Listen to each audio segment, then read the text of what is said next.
தந்தை, மகன், தூய ஆவியின் பெயராலே ஆமேன். மத்தேயு எழுதிய நற்செய்தியிலிருந்து வாசகம். அதிகாரம் 28, இறைவசனங்கள் 16 முதல் 20 முடிய.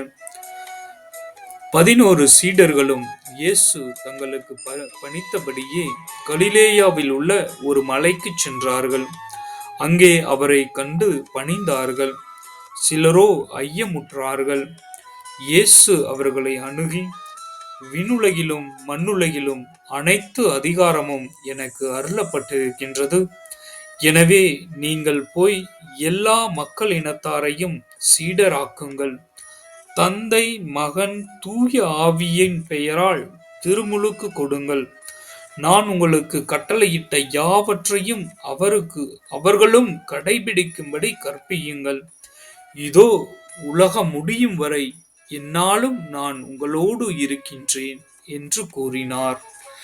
இது ஆண்டவரின் அருள்வாக்கு. இறைவா, உமக்கு நன்றி. அன்பின் பரலோக பிதாவே, இதோ உலகம் முடியும் வரை எந்நாளும் உங்களோடு இருப்பேன் என்று வாக்களித்த உமது மாபெரும் கிருபைக்காக உம்மை போற்றுகிறோம், புகழுகிறோம், நன்றி கூறி ஆராதிக்கின்றோம். உமது கட்டளைகளையும் நியமங்களையும் கருத்தாய் கடைபிடித்து உமது அன்பையும் இரக்கத்தையும் பிற இனத்தாருக்கு எடுத்து கூறும் மாபெரும் கிருபையை தாரும். உமது திருரத்தத்தால் எங்களை கழுவி அருளும். பரிசுத்த ஆவியால் எங்களை நிரப்பி அருளும். ஆமேன்.